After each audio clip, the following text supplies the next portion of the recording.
I grew up in Bozeman, Montana, which is in southwestern Montana, north of Yellowstone Park. I was born up on the Missouri River in a little town called Fort Benton, which is the headwaters of navigation on the Missouri River. It had all the elements that are sort of for an idyllic childhood. We'd get on our horse or get on our bikes and head off down the road and across the back country. We could go all the way back to the mountains from our place. A little trespassing along the way, probably across some farms, but I went to grade school, high school, even went to Montana State University in Bozeman. Everything about the town was great from my point of view as a kid. I hear people talk about their childhoods and the various aspects of it that they found difficult, and frankly, I didn't find anything difficult about my childhood or high school. I loved every minute of it.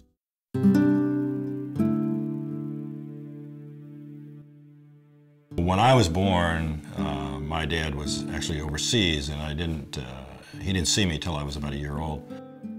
He had a huge influence on me, I think, in an intellectual way and in a career way. I mean, maybe it's coincidence, but one of the areas that I did a lot of work in as a law professor is water law, and that was really his field on the economic side of it. His PhD thesis was about water and irrigation particularly, and he wrote a book about irrigation. And so I ended up pursuing very similar interests to him in terms of the subject matter, and then I too became an academic administrator. My mother grew up on a dairy farm in eastern Montana. She's really a remarkable woman, mostly a stay-at-home mom, although she had various jobs along the way. But she devoted her life as a mother to taking care of her kids and providing us with great opportunities. So I mentioned I've been fishing with her a lot. We do camping. I took her on a 6-day float trip on the Missouri River. Last summer, she slept on the ground in her own tent and paddled her own canoe. She had a huge influence on me. I think gave me my spirit of adventure in the outdoors, which I've done all my life and continue to do.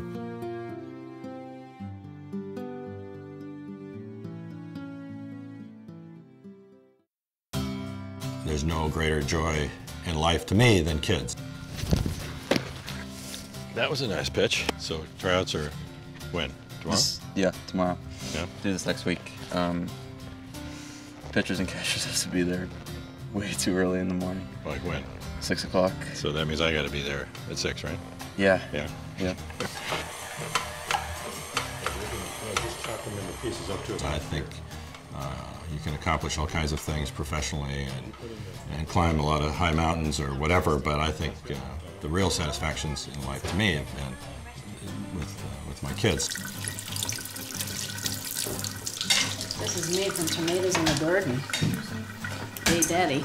Leslie is a woman who's entirely focused really on her kids and her husband.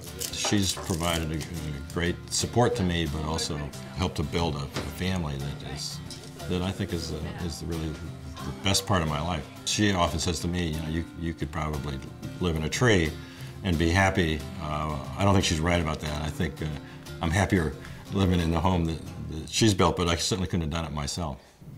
There was another interesting I think it's the Washington case involving the question of revealing the names of people who sign petitions.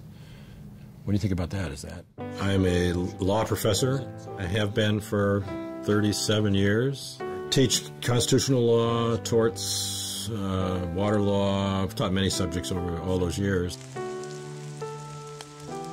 In 1993, I was appointed dean of the law school, and I served in that capacity for 13 years. I raised the funds for and participated actively in the planning, coordinating a lot of different interests that you inevitably have in any institution, but certainly an academic institution. We designed and built an addition to the law school. It's about 40,000 square feet, called Wood Hall, named for Erskine and Louise Wood, Erskine Wood was a very famous longtime Portland lawyer, Oregon lawyer. The great pleasure of teaching for me is being able to look back 30 years later and see students who I had 30 years ago and see what they're doing, follow their careers, see their successes. Nice to meet you. I've decided to run for the United States Senate because I believe that I have some experiences that are relevant and that I can contribute. I think I have an understanding of a lot of policy questions. I'm Jim. Julie. Julie, that's what you worked here for a long time? I've been here for 4.5 years. Do you know people who worked at other mills have been laid off? Oh my gosh, yeah. They've been off for a year and a half, and their unemployment is running out, and they're starting to get really scared. I see a need to, I think, sort of renew the debate. It seems that American politics, particularly at the federal level, has gotten bogged down in battles that keep going around and around on the same questions, sides that are sort of ingrained and not willing to talk to each other. I think it would be a terrific challenge, but I also think I have a lot to contribute to that. I'm Jim Huffman, and I'm running for your United States Senate.